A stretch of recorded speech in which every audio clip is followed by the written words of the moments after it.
Oi, pessoal, eu sou Larissa Chiappi e esse é mais um episódio do videocast Petrópolis Film Commission. E comigo aqui hoje eu tenho a honra de receber Luiz Ernesto Bretz, que é um cara, assim, fantástico, exponencial no mercado cinematográfico, não somente na nossa cidade de Petrópolis, mas em âmbito nacional. Eu quero conversar com ele aqui hoje, ele que é o fundador da Bretz Filmes e trabalha com distribuição. Tudo bem? Tudo bom, Larissa? Tudo ótimo. Posso te chamar de Bretz? À vontade, pode me chamar como quiser. Pelo primeiro nome, pelo sobrenome. A maior parte das pessoas aqui em Petrópolis me conhece pelo sobrenome. E no mercado onde eu trabalho também. Sim, por isso que ficou aqui minha pergunta, porque para mim a tanto referência é o nome da empresa. A gente acaba com o tempo se tornando aquilo que a gente faz, você concorda? É.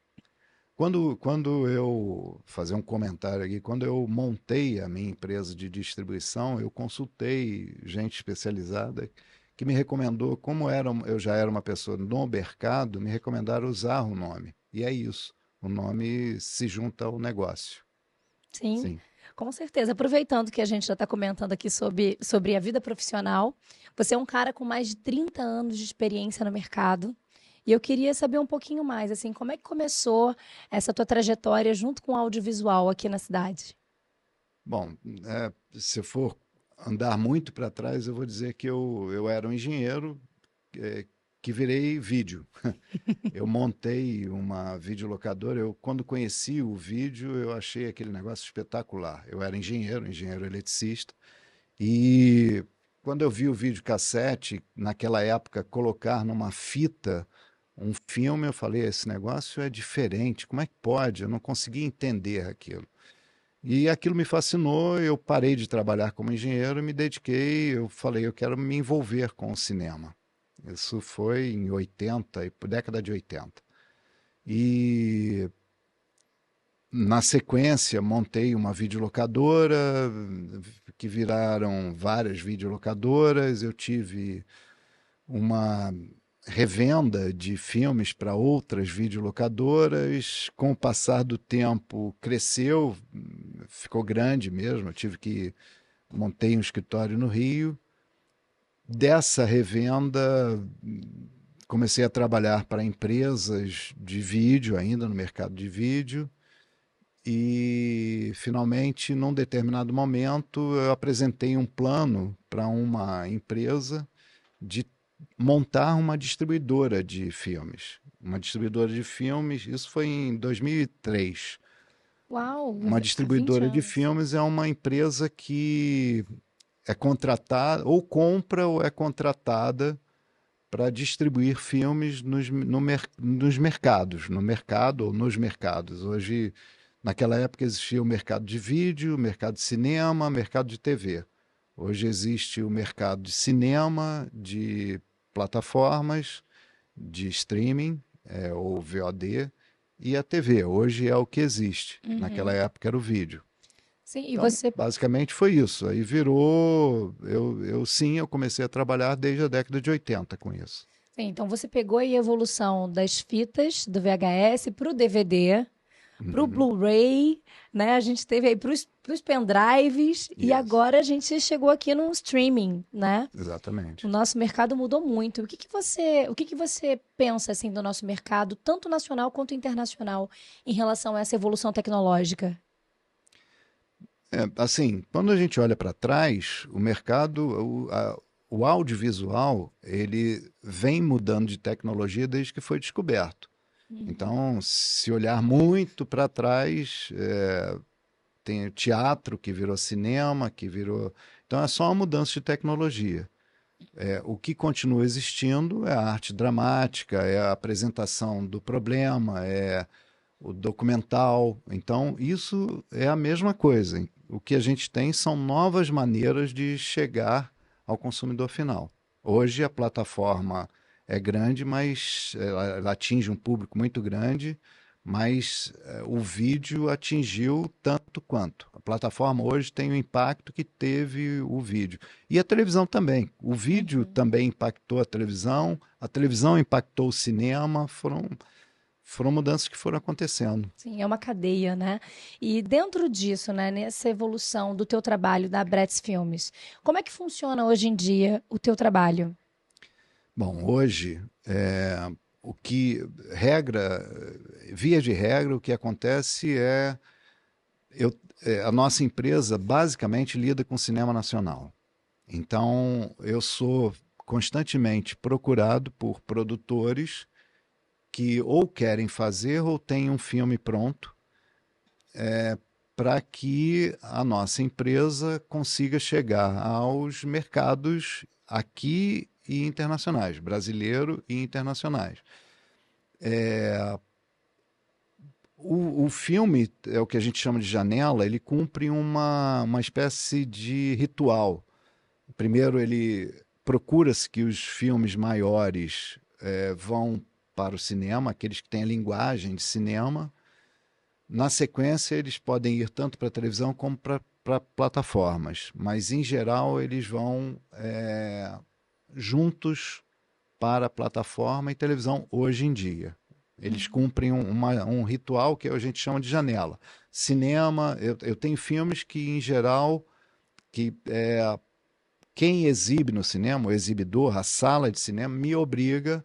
Ele diz que ele não vai exibir aquele filme se o filme não ficar pelo menos 45 dias antes de ir para alguma plataforma, por exemplo. Então a gente chama isso de janela. Esses 45 dias é uma janela para uma nova mídia. Hum. E essa é a maneira que funciona também a distribuição de filmes em todo o território nacional. No Brasil, é basicamente essa formatação que a gente tem hoje em dia. É assim. Normalmente, quer dizer, em alguns casos, os filmes são comprados, por exemplo, por televisões diretamente dos produtores, mas na maior parte das vezes passa por distribuidores como eu. Uhum. E em relação a esse cenário, né? Quando a gente fala das plataformas do streaming, como é que é a tua relação com essas plataformas hoje em dia? Vocês têm algum filme? Como é que funciona, assim? Tem projetos seus com essas plataformas? Tem. Bom, então aí são duas coisas. O meu trabalho como distribuidor, que eu vendo para as plataformas, é um trabalho de venda. Então eu ofereço o que eu tenho. A Bretts Filmes hoje tem um catálogo em torno de 600 filmes Uau! brasileiros. Eu diria que 40, quase 50% são documentários e outros filmes de ficção. E constantemente eu converso com as plataformas e as televisões oferecendo esses filmes para que eles comprem, para que tenham. Eles compram por um determinado período, compram com exclusividade ou sem exclusividade. As plataformas têm vários tipos de plataformas, tem plataformas por assinatura, tem plataformas que você paga por cada vez que assiste, tem plataformas gratuitas. Então eu lido com essas plataformas. Tem contratos que são feitos com cada tipo de plataforma. Às vezes a plataforma não quer que o filme seja exibido em outra, ela pede exclusividade. Algumas não exigem isso. A televisão, às vezes, também, em determinadas situações, compra o filme para ser exibido na televisão com a exigência que ele não vá para uma plataforma dentro de um determinado período. Televisão, você tem televisão paga e tem televisão aberta. Uhum. Então, são vários modelos de negócios. Como é venda. No caso do Uhum. licenciamento, que é isso que eu estou dizendo, uma Sim. venda. No outro caso que você falou, oferecer projetos. Então, é o filme ainda não realizado, é um projeto em que você leva o projeto para a plataforma. Se passa por uma análise e Uhum. eles decidem se querem investir, plataforma e televisão também. E eles decidem se querem ou não investir naquele determinado filme, naquele produto, né? Porque pode Uhum. ser uma série, um filme, um documentário, uma ficção. Basicamente é isso. O nosso leque é bem amplo, né, no audiovisual. Muito audiovisual, todo mundo entende, quem trabalha com audiovisual entende que o audiovisual é um trabalho coletivo. O Uhum. audiovisual não é individual, ele é caro, mas ele é impactante. Então, ele é coletivo para a coletividade. Uhum. Diferente de algumas outras áreas do entretenimento. Sim, e falando dos seus projetos, ultimamente, né, o mais recente, você tem aí um filme, A Festa do Léo, é isso? Com a Globo Filmes? Por acaso a gente está gravando, eu Uhum. estou na primeira semana do lançamento de um filme chamado A Festa de Léo. É uma ficção? É um É uma documentário? ficção, é uma história feminina. Ele é feito com o pessoal do Nós do Morro, que é um grupo que começou na favela do Vidigal e que até hoje eles lutam para conseguir fazer cinema. Eles começaram com teatro e esse é um filme que uma mulher favelada, pela primeira vez é uma diretora mulher favelada, a Luciana Menezes, que dirige um filme sobre uma mulher que luta para conseguir se libertar, eu diria que é isso. Mas sim, a gente está lançando, ele é uma coprodução com Globo Filmes, tem dinheiro da Globo Filmes, eles ajudaram a produzir, tem dinheiro da Coqueirão Filmes, e usa dinheiro da Lei do Audiovisual, que ajuda muito o cinema, que ajuda.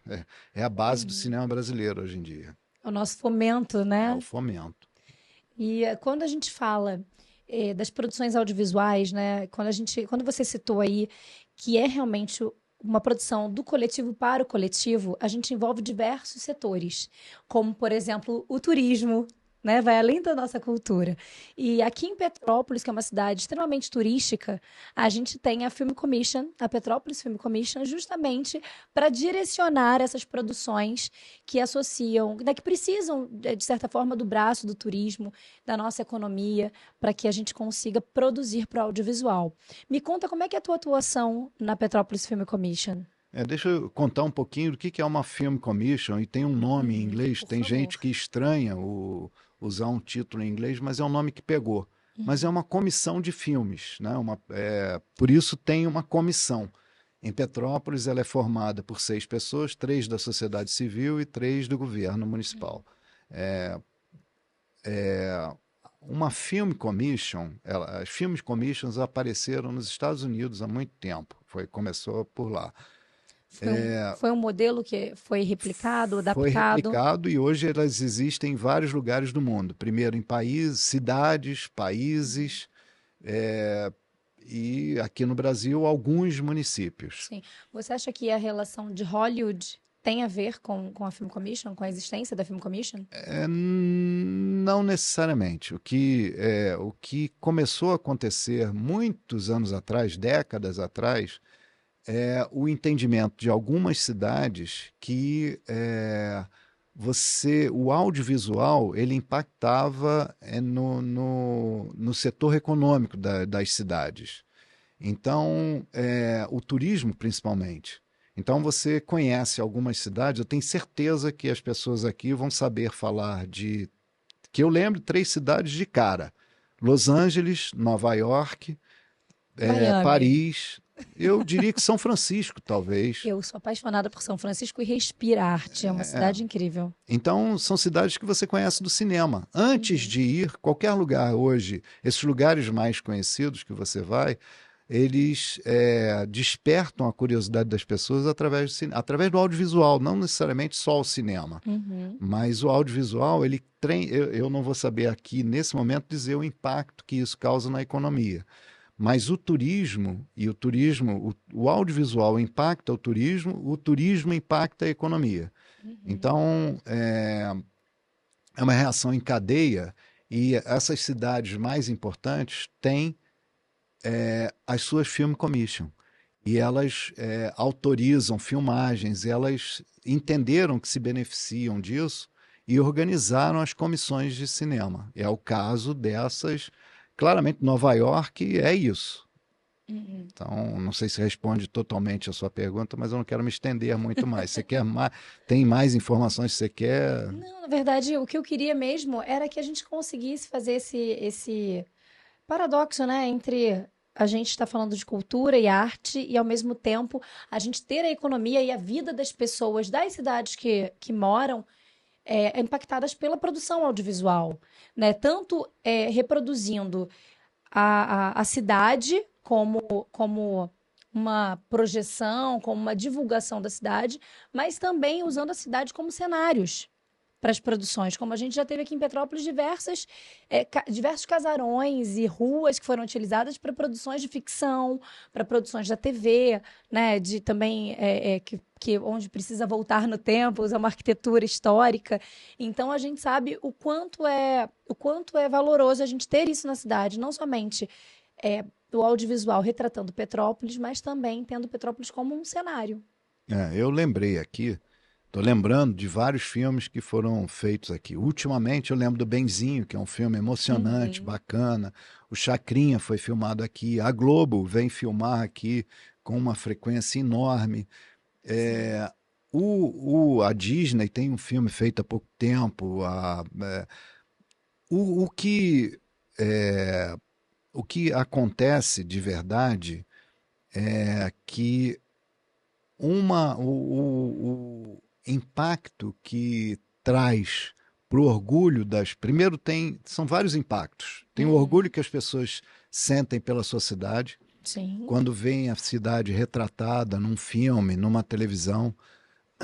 Tem a questão de curto prazo, quando você tem um filme, você emprega pessoas na cidade. Você tem o médio prazo, que é essas pessoas se interessarem por uma indústria diferente, e tem o longo prazo, que é você construir na cidade até cursos de cinema e com profissionais formados trabalhando nisso. Sim. Mas a questão a comissão, ou a Film Commission, ela serve justamente para impulsionar isso. Porque aqui em Petrópolis, ao longo dos anos, desde que eu sou criança, eu vejo a Globo filmando aqui. Mas ela vem filmar porque ela precisa, porque Petrópolis é uma cidade extremamente cênica. Assim, eu sou um apaixonado por Petrópolis. Petrópolis, para mim, é uma cidade espetacular. Somos dois. Só para frisar. Tomara que os outros que ouvem isso também sejam.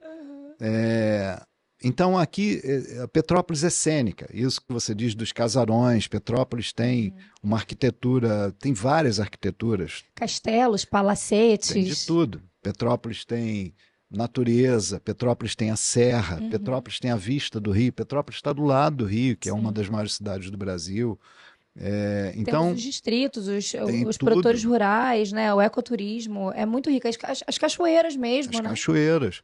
Petrópolis é rica para fazer isso, para filmar aqui. Agora, a Film Commission ela não serve apenas para aguardar as empresas ou as produtoras que querem filmar em Petrópolis. A Film Commission tem a intenção também de estimular aquelas que não pensam em Petrópolis, que não lembram de Petrópolis. Porque uma coisa é ficar esperando, outra coisa é você ser proativo e ir buscar mais gente que queira filmar aqui, demonstrar, até internacionais. Petrópolis tem condições de receber produtoras internacionais para fazer filmes aqui. Sim, e usar o nosso capital humano também, né? Que os nossos petropolitanos tenham acesso a esses cursos, tenham oportunidade de se inserirem no mercado audiovisual como um setor que realmente move a economia com uma devida importância. E né? se a gente conseguir isso, esse setor, por ser um setor coletivo, como eu falei, ele não emprega uma pessoa individualmente, ele emprega uma coletividade. Ele precisa de carpinteiro, precisa de cabeleireiro, precisa de maquiador, precisa de artista, precisa de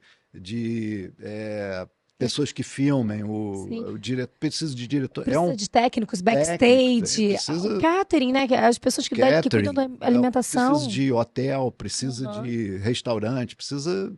Então, envolve um volume de pessoas muito grande. Um filme para ser feito, eu não estou nem falando de série, um filme para ser feito, dificilmente ele é feito com menos de 100 pessoas aqui no Brasil. 100, 110, 120 pessoas. Ele leva 6 semanas, um filme em geral leva 6 semanas sendo filmado. Se você consegue que 10 filmes sejam filmados em Petrópolis por ano, você tem o ano inteiro com gente fazendo filme aqui dentro. E o Brasil hoje faz em torno de 180 filmes por ano. Então, e o volume de dinheiro que isso envolve, e como por ser coletivo, também é um investimento alto. Então, o cinema brasileiro hoje se produz alguma coisa entre 1,5 bi e 2 bilhões de reais em filmes. É um setor em constante crescimento, né? E como é que você enxerga, Brett, assim, o futuro da Petrópolis Film Commission? Com as produções, o que você enxerga? Bom, todas as Film Commission no mundo têm suas dificuldades. A impressão que eu tenho e o desejo que eu tenho é que a gente consiga pensar no longo prazo. Esse é o meu desejo. Então, como eu enxergo, Petrópolis vem mudando muito nos últimos anos.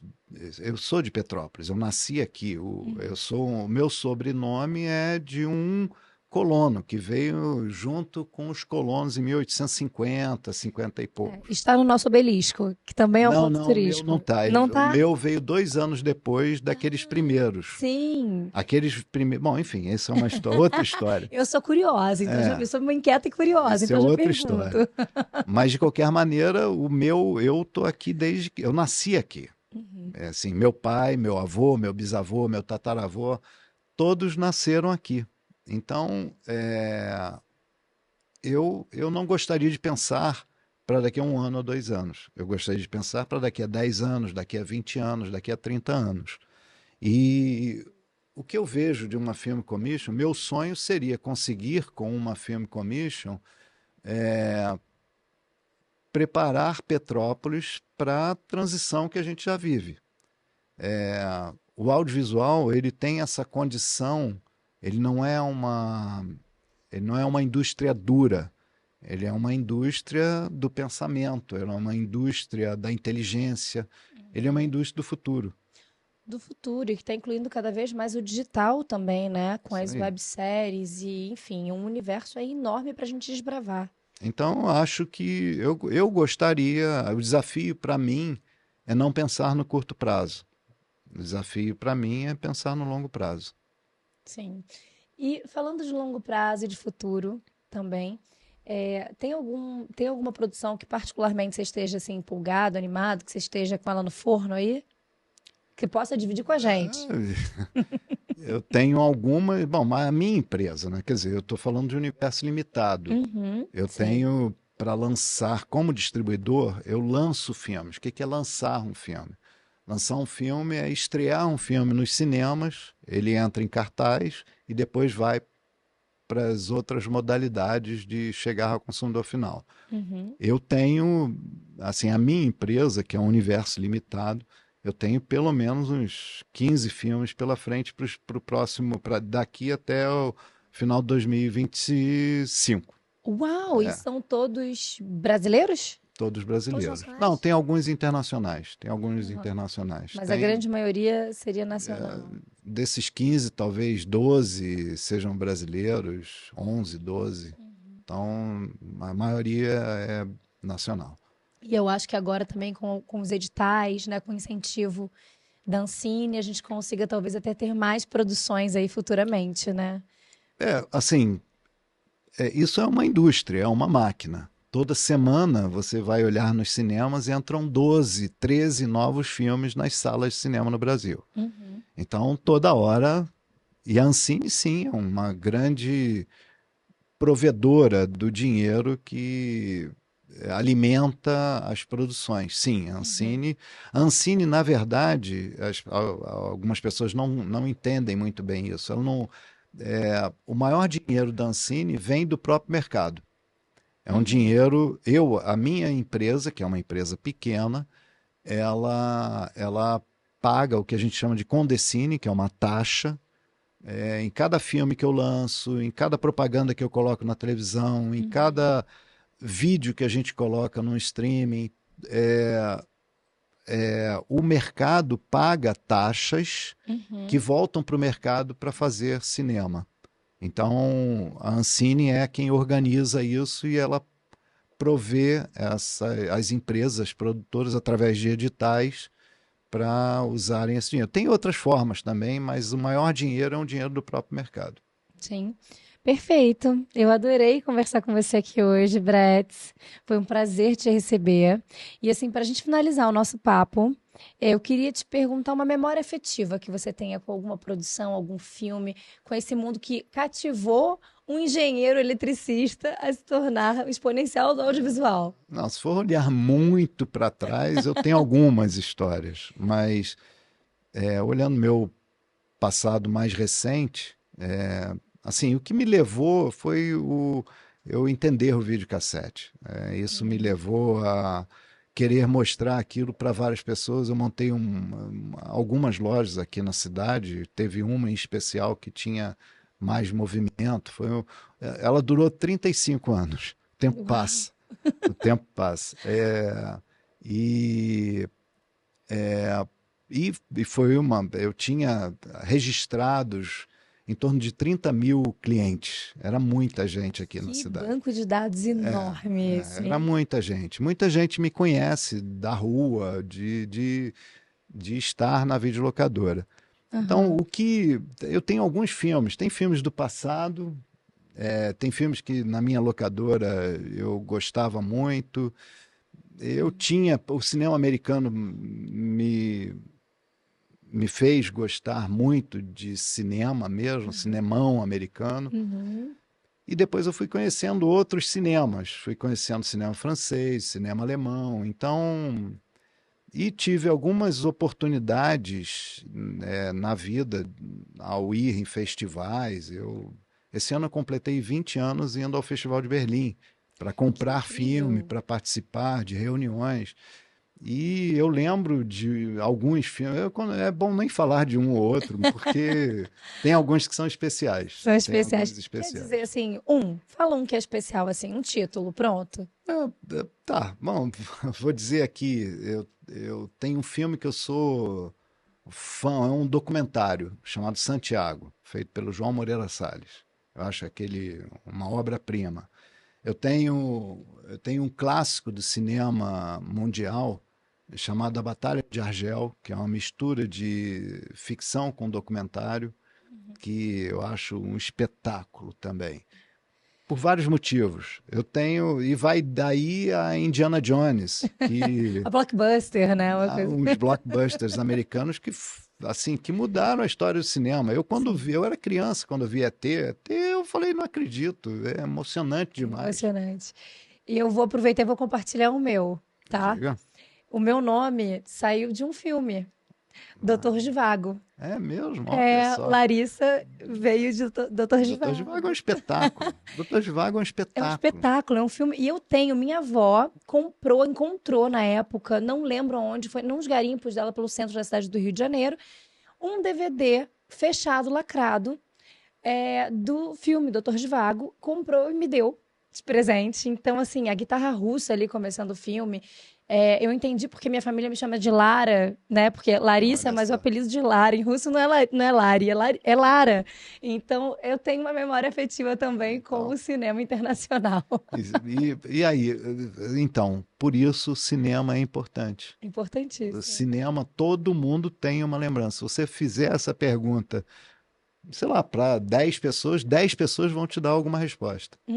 Com certeza. Impressionante. E eu adorei saber um pouquinho mais sobre esse cenário do audiovisual contigo, Bretz. Aprendi um pouquinho mais sobre distribuição de filmes também, que era uma dúvida. Na verdade, né, a gente mora no nosso imaginário como funciona essa operalização e gostei da gente trazer aqui hoje de uma forma leve, de uma forma bem didática, bem fácil. E te agradeço por estar aqui com a gente hoje. Foi um prazer. Eu quero contribuir mesmo. O prazer é meu. Eu agradeço em nome de toda a Petrópolis Film Commission. E vocês esperem o próximo episódio. Foi um prazer estar aqui com vocês hoje. Até a próxima. Tchau, tchau.